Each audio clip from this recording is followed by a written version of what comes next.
ആ വ്യക്തിയുടെ മനസ്സിൽ നിങ്ങൾ എങ്ങനെയാണ്, നിങ്ങൾക്കുള്ള സ്ഥാനം എങ്ങനെയാണെന്ന് നമുക്ക് ഇന്ന് യൂണിവേഴ്സിനോട് ചോദിക്കാം.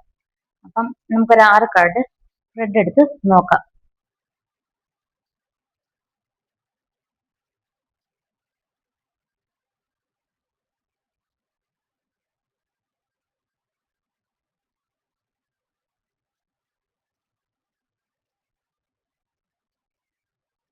നമുക്ക് 6 കാർഡ് എടുത്തിട്ടുണ്ട്.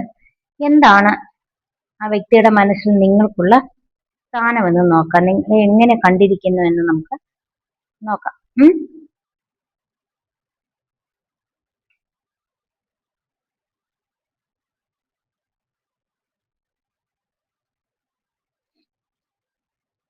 അപ്പൊ ഇതാണ് നമുക്ക് ഇന്ന് സ്പ്രെഡ് വന്നിരിക്കുന്നത്. ഒന്നാമത്തെ കാർഡ് വന്നതൊക്കെ ഏസ് ഓഫ് പെന്റക്കിളിന്റെ കാർഡാണ്. അപ്പം ആ വ്യക്തി ഇപ്പോൾ ഒരു നോ കോണ്ടാക്ട് സിറ്റുവേഷനിലായിരിക്കും ചിലപ്പോൾ ഉള്ളത്. അപ്പം അത് കുറച്ച് പൈസ ഒരു സ്ഥിരതയ്ക്ക് വേണ്ടിയിട്ടാണ് വ്യക്തി പോയിരിക്കുന്നത്. ഇപ്പൊ ഒരു നോ കോണ്ടാക്ട് സിറ്റുവേഷനിലായത് ആ വ്യക്തിയിൽ ഒരു സ്ഥിരത കൈവരിക്കാൻ വേണ്ടിയിട്ടാണ് എന്നാണ് ഇത് കാണിച്ചിരിക്കുന്നത്. അധികം വൈകാതെ തന്നെ നിങ്ങളെ ഒത്തിരി പ്രഷ്യസ് ആയി കാണുന്നുണ്ട്. അധികം വൈകാതെ തന്നെ നിങ്ങളിലേക്ക് ഒരു കമ്മ്യൂണിക്കേഷൻ ആ വ്യക്തി തരുന്നുണ്ട് എന്നാണ് ഈ ആദ്യത്തെ കാർഡ് പറഞ്ഞു തരുന്നത്. അപ്പം ആ വ്യക്തിയുടെ കയ്യില് ആ വ്യക്തിയുടെ മനസ്സിൽ നിങ്ങൾക്ക് സ്ഥാനമില്ല എന്നല്ല, പക്ഷെ നിങ്ങളെ സംരക്ഷിക്കാൻ വേണ്ടിയിട്ട് ഒരു സാമ്പത്തിക അടിസ്ഥാനത്തിന് വേണ്ടിയിട്ടാണ് ആ വ്യക്തി ഇപ്പോൾ നോ കോണ്ടാക്റ്റിൽ നിൽക്കുന്നതെന്നും അധികം താമസിയാതെ ആ വ്യക്തിയിൽ നിന്ന് ഒരു കമ്മ്യൂണിക്കേഷൻ വരുമെന്നുമാണ് ആദ്യത്തെ കാർഡ് നമുക്ക് പറഞ്ഞു തരുന്നത്. രണ്ടാമത്തെ കാർഡ് പറഞ്ഞു തരുന്നത്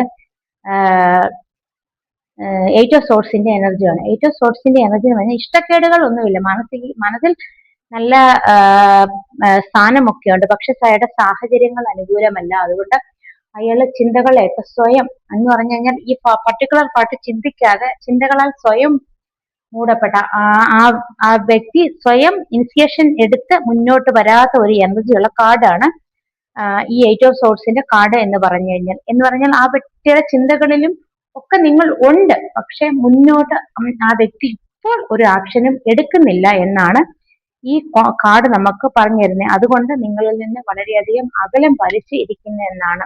എന്ന് പറഞ്ഞാൽ ഇത് ശരിയാവുമോ, ഇത് മുന്നോട്ട് പോയാൽ ശരിയാവുമോ, ഞാനായിട്ടൊരു ഇനിഷ്യേഷൻ എടുക്കേണ്ടി വരുമോ, ഇങ്ങനെയൊക്കെയുള്ള പലവിധ ആലോചനകൾ കൊണ്ട് ആ വ്യക്തി ഇങ്ങനെ മൂടപ്പെട്ട് നിൽക്കുന്നു എന്നാണ് ഈ കാർഡ് പറഞ്ഞു തരുന്നത്. മൂന്നാമത്തെ കാർഡ് ഏസ് ഓഫ് പെന്റക്കിളിന്റെയാണ്. നിങ്ങളിൽ ഒരു സാമ്പത്തിക സ്ഥിരത വന്നിട്ട് ഈ ബന്ധം തുടർന്നുകൊണ്ട് പോകാം എന്നാണ് ഈ വ്യക്തി പറയുന്നത്. അപ്പം പൈസയുടെ പുതിയ സോഴ്സുകളൊക്കെ അന്വേഷിക്കുകയാണ് ഈ വ്യക്തി ഇപ്പോൾ. അപ്പൊ ആ സോഴ്സുകളൊക്കെ നിങ്ങളിലേക്ക് വരുന്നുണ്ട്. നിങ്ങളുടെ ബന്ധം ശക്തമായി മുന്നോട്ട് കൊണ്ടുപോകണം എന്നാണ് ആ വ്യക്തിയുടെ ആശ എന്നാണ് പറയുന്നത്. അപ്പം ആ പൈസയൊക്കെ വന്നു കഴിഞ്ഞാൽ പണമാണ് മനുഷ്യന് മെയിൻ ആയിട്ടുള്ള കാര്യം. പണം വന്നു കഴിഞ്ഞു കഴിഞ്ഞാൽ കുറച്ചുകൂടെ സാമ്പത്തികമായിട്ട് കുറച്ചുകൂടെ അടിത്തറയോടെ മുന്നോട്ട് പോകാം എന്നാണ് ഈ കാർഡ് ഏസ് ഓഫ് പെന്റക്കിൾസിന്റെ കാർഡ് പറഞ്ഞു തരുന്നത്. അപ്പൊ പ്രപഞ്ചമായിട്ട് നമുക്ക് ഒരു എന്തെങ്കിലും ഒരു സോഴ്സ് നമ്മളുടെ മുന്നിലേക്ക് എത്തിക്കുന്നുണ്ടായിരിക്കും. അടുത്ത കാർഡ്, നാലാമത്തെ കാർഡ് പറയുന്നത് 3 ഓഫ് സോർട്സിനാണ്. ഈ 3 ഓഫ് സോർട്സും 8 ഓഫ് സോർട്സും മിക്കവാറും ഈ റീഡിങ് ചെയ്യുമ്പോൾ വരുന്ന 2 കാർഡ്സ് ആണ്. അപ്പോൾ ഈ റീഡിങ് കാണുന്ന ആരൊക്കെയോ മാനസികമായി ഒത്തിരി വിഷമിക്കുന്നുണ്ട്, അപ്പുറത്തും വിഷമിക്കുന്നുണ്ട് ഇപ്പുറത്തും വിഷമിക്കുന്നുണ്ട് എന്നാണ്. അപ്പം എന്തൊക്കെ സാഹചര്യങ്ങൾ അനുകൂലമല്ലാതെ ഇരിക്കുന്നതുകൊണ്ട് ഈ വ്യക്തിയെ കാണുന്ന ഈ റീഡിങ് കാണുന്ന വ്യക്തിയും ഓപ്പോസിറ്റിലുള്ള വ്യക്തിയും വളരെയധികം വിഷമിക്കുന്നുണ്ട് എന്നാണ് ഈ കാർഡ് നമുക്ക് പറഞ്ഞു തരുന്നത്. എന്ന് പറഞ്ഞാൽ അവർക്ക് പരസ്പരം ഇഷ്ടമുണ്ട്, പക്ഷെ അങ്ങോട്ട് ചെന്നെടുക്കാൻ പറ്റാത്ത ഒരു സ്ഥിതിയാണ്. എന്ന് പറഞ്ഞാൽ ചിലപ്പോൾ നിങ്ങളായിരിക്കും സാഹചര്യം കൊണ്ട് വളരെ കൂടുതലില്ലെങ്കിൽ ആ വ്യക്തിയാവാം. അപ്പൊ ഈ ബന്ധം ഒട്ടും മാച്ചിങ് അല്ല, ഇതെങ്ങനെ മുന്നോട്ടേക്ക് കൊണ്ടുപോകും എന്നാണ് ആ വ്യക്തിയുടെ മനസ്സിൽ ഉള്ള ചിന്തകൾ എന്നാണ് കാണിക്കുന്നത്. ഇതുകൊണ്ട് ഇത് വർക്കൗട്ട് ആവില്ല, ഇത് മുന്നോട്ട് പോകില്ല, എങ്ങനെ ദൈവമായിട്ട് വിചാരിക്കാതെ ഇത് മുന്നോട്ട് പോകില്ല എന്നാണ് ഈ വ്യക്തി ആലോചിച്ചുകൊണ്ടിരിക്കുന്നത്. അപ്പം ഇതൊരു നെഗറ്റീവ് കാർഡാണ്.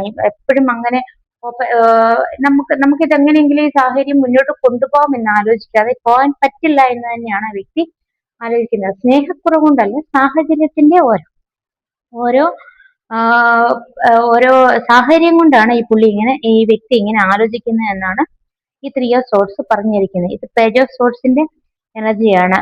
പേജ് ഓഫ് സോർട്സ് എന്ന് പറഞ്ഞാൽ പേജുകൾ എപ്പോഴും ഒരു കമ്മ്യൂണിക്കേഷന്റെ കാർഡുകളാണ്. അപ്പോൾ നിങ്ങളുമായിട്ട് ഇപ്പോൾ ഒരു കോണ്ടാക്ട് ഒന്നും ഇല്ല ഈ വ്യക്തിക്ക് എങ്കിൽ നിങ്ങൾക്ക് അധികം വൈകാതെ ഒരു കോണ്ടാക്ട് വരും എന്നാണ് പറയുന്നത്. ആ വ്യക്തിയുടെ മനസ്സിൽ നിങ്ങളെ കുറിച്ചുള്ള ചിന്തകളൊക്കെ ഉണ്ട്. എന്തെങ്കിലും മിസ്അണ്ടർസ്റ്റാൻഡിങ് കൊണ്ട് അകന്നു പോയിട്ടുണ്ടെങ്കിൽ നിങ്ങൾക്ക് വന്നൊരു കോണ്ടാക്ട് തരണം എന്നാണ് ആ വ്യക്തി ആഗ്രഹിക്കുന്നത്. സാഹചര്യങ്ങൾ ഒട്ടും അനുകൂലമല്ലാത്ത ഒരു കണ്ടീഷനിലാണ് ആ വ്യക്തി ഇപ്പോൾ താമസിക്കുന്നത്. പക്ഷെ നിങ്ങളിൽ വന്ന് നിങ്ങൾക്ക് ഒരു കമ്മ്യൂണിക്കേഷൻ തരണമെന്ന് ആ വ്യക്തി ആലോചിക്കുന്നതായിട്ട് ഈ കാർഡ് റീഡിങ്ങിൽ നമ്മൾക്ക് കാണുന്നുണ്ട്. അപ്പോൾ നമുക്ക് കാർഡ് ശ്രദ്ധിച്ചാൽ അറിയാം, ഒരു കാറ്റ് ശക്തിയായി അങ്ങോട്ട് വീശുന്നുണ്ട്. ഈ വ്യക്തി എന്ന് പറഞ്ഞാൽ വീണിടത്ത് നിന്ന് എഴുന്നേറ്റ് എന്ന് പറഞ്ഞാൽ സാഹചര്യങ്ങൾ അനുകൂലമല്ലാതെ പലരാലും വാക്കുകൾ കൊണ്ട് ആക്രമിച്ചിട്ട് ആ വ്യക്തി നിങ്ങൾക്ക് വേണ്ടിയിട്ട് മുന്നോട്ട് വരുന്ന ഒരു എനർജിയാണ് ഈ പേജ് ഓഫ് സോഴ്സിലൂടെ നമുക്ക് കാണുന്നത്. എന്ന് പറഞ്ഞാൽ ആ വ്യക്തി ഈ ബന്ധത്തെ വളരെയധികം ഇഷ്ടമാണ്, മുന്നോട്ട് വരാനും ഒരു ചാൻസ് കാണിക്കുന്നുണ്ട് എന്നാണ് ഈ പേജ് ഓഫ് സോഴ്സിന്റെ എനർജി പറയുന്നത്. നെക്സ്റ്റ് കാർഡ് വന്നത് സ്ട്രെങ്ത് എന്ന കാർഡാണ്. സ്ട്രെങ്ത് എന്ന കാർഡ് പറയുന്നത് ഈ റിലേഷനെ മുന്നോട്ട് കൊണ്ടുവരാൻ കുറച്ചുകൂടി ഒരു മനോശക്തി വേണം എന്നാണ് ഈ കാർഡ് നമുക്ക് കാണിച്ചു തരുന്നത്.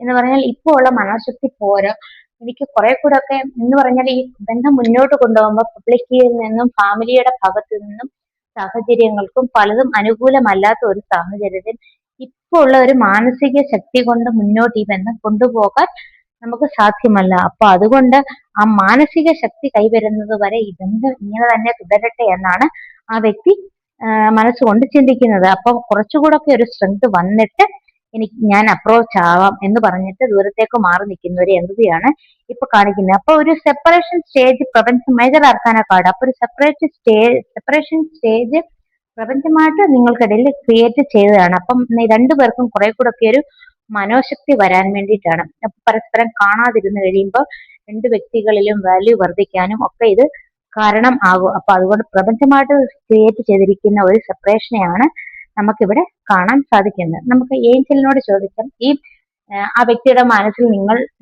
നിങ്ങളുടെ സ്ഥാനത്തെ പറ്റി നമുക്ക് ഏഞ്ചലിനോട് ചോദിക്കാം. 3 കാർഡ്സ് എടുക്കാം. നിങ്ങൾ 3 ക്വസ്റ്റ്യൻസ് മനസ്സിൽ വിചാരിച്ചോളൂ. ഒന്നാമത്തെ ക്വസ്റ്റ്യനുള്ള ആൻസർ ആസ്ക് യുവർ ഏഞ്ചൽസ് എന്നാണ്. നിങ്ങളുടെ ഏഞ്ചൽസിനോട് ചോദ്യം എന്താണ് ഈ പ്രശ്നത്തിനുള്ള പരിഹാരം എന്ന ഏഞ്ചലായിട്ട് നിങ്ങളോട് ഒരു സൈൻ മൂലമോ എന്തെങ്കിലും ഒരു ക്ലൂ നിങ്ങൾക്ക് ഏഞ്ചൽസ് കാണിച്ചു തരും എന്നാണ് പറയുന്നത്.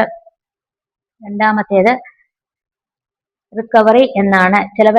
കുറെ ആൾക്കാർ ബന്ധം തിരിഞ്ഞു പോയതിന്റെ പേരിൽ മാനസികമായിട്ട് ഒത്തിരി സംഘർഷങ്ങൾ അനുഭവിക്കുന്നുണ്ട്. അങ്ങനത്തെ ആൾക്കാർ എളുപ്പം റിക്കവേർഡ് ആവുന്നു എന്നാണ് ഈ റിക്കവറി എന്ന് ഇതിനോട് പറയുന്നത്. അപ്പം നിങ്ങൾ മെഡിറ്റേഷൻ ഒക്കെ കൃത്യമായി ചെയ്യുക, ഹോപ്പനപ്പോനയൊക്കെ കൃത്യമായി ചെയ്തു കഴിയുമ്പോൾ നിങ്ങൾക്ക് ഒരു റിക്കവറി വരും എന്നാണ് പറയുന്നത്.